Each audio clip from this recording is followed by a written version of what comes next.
Oulun löytävä vanhustyö. Löydetään yhdessä. Elätkö nää oman näköistä elämää? Olin tilanteessa, jossa pelkäsin ovesta ulosmenoa ja ihmisten kohtaamista. Olin jumittunut kotiin.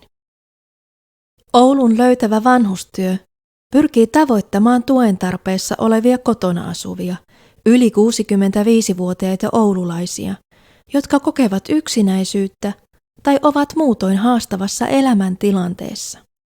Lisäksi löytävä vanhustyö ohjaa ja tukee palveluiden ulkopuolelle jääneitä, sekä heitä, jotka kaipaavat tukea löytääkseen elämänsä mielekästä tekemistä ja sosiaalisia suhteita. Mistä nää saat apua? Apua ja tukea löydetään yhdessä hankkeen työntekijöiltä Minnalta, Matleenalta ja Riitalta sekä Oulun löytävän vanhustyön verkoston toimijoilta. Verkosto koostuu seuraavista kolmannen sektorin toimijoista sekä viranomaisista.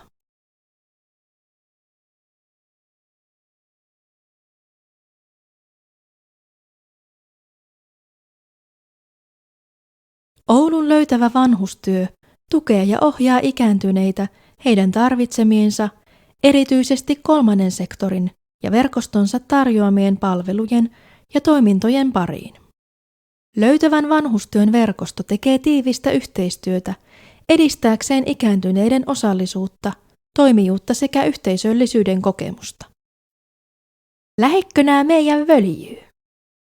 Voit saada yksilöllistä tukea elämän haasteisiin, kiireetöntä kohtaamista ja neuvontaa, yhdessäoloa, yhdessä tekemistä ja vertaistukea.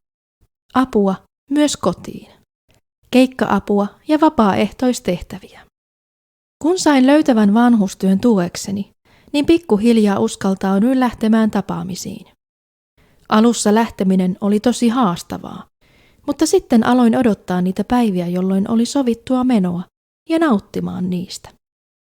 Olen saanut vertaistukea elämäntilanteeseeni ja huomannut, etten olekaan yksin.